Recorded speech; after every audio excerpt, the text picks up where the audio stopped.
मेरा नाम जेनिफर है।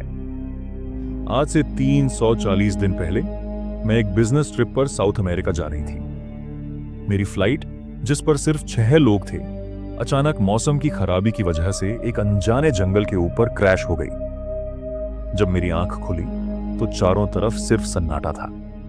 टूटे हुए प्लेन के टुकड़े इधर उधर बिखरे थे और एक अजीब सी बदबू आ रही थी। मुझे समझ नहीं आ रहा था कि मैं कहां हूं। मेरा दिल जोर से धड़क रहा था। प्लेन में सिर्फ मैं अकेली जिंदा बची थी, या शायद मुझे ऐसा लग रहा था। कुछ देर बाद मुझे बाकी 5 लोग भी मिले, सभी पुरुष, वो भी जिंदा थे। हम सब अजनबी थे, एक दूसरे से अनजान। हम सब ने मिलकर एक साथ रहने का फैसला किया।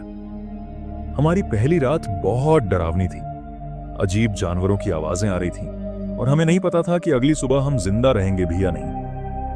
उस रात मुझे लगा कि मेरी जिंदगी का सबसे बुरा सपना सच हो गया है। मगर मैं कहां जानती थी कि असली नाइटमेयर तो अभी शुरू हुआ है। शुरुआती दिन बहुत मुश्किल थे।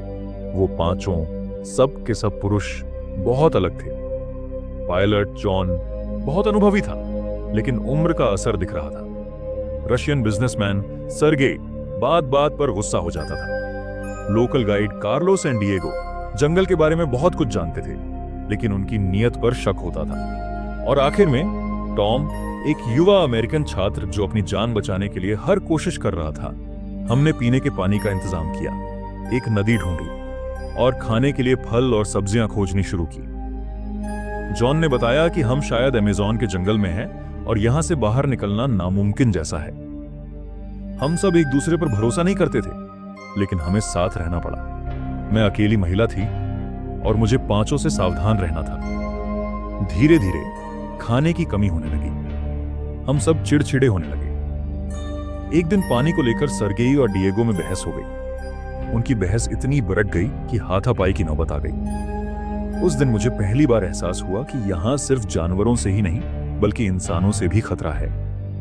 जंगल के ये लोग मेरी सुरक्षा के लिए एक बद्धा खतरा थे।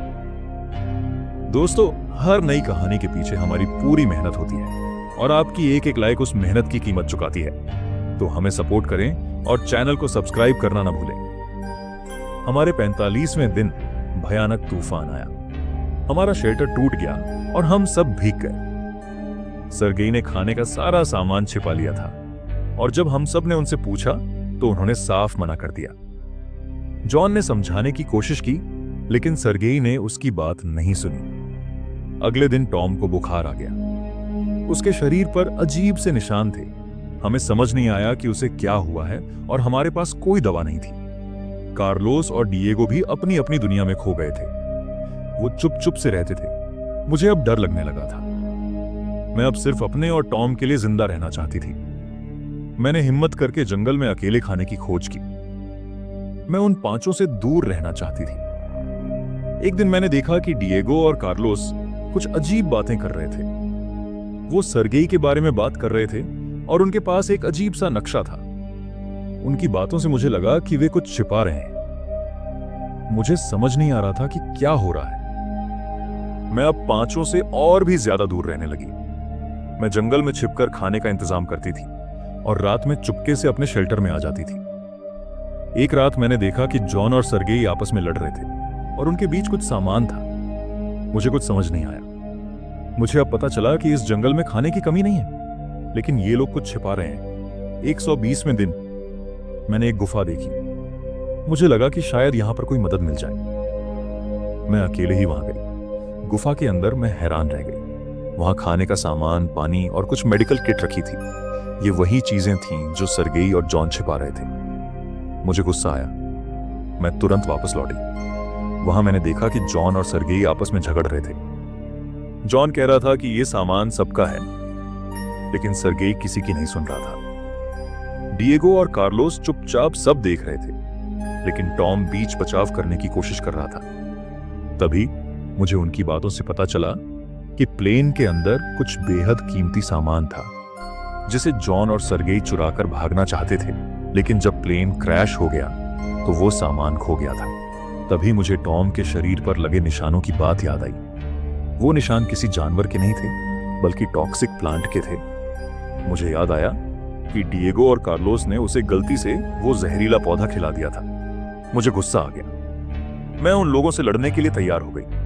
मैंने एक बड़ा सा डंडा उठाया और उनकी तरफ भागी। जॉन और सर्गेई अचानक से मुझे देखकर हैरान रह गए। टॉम ने भी मुझे देखा। उसने अपनी हिम्मत बटोरी और मेरे साथ खड़ा हो गया।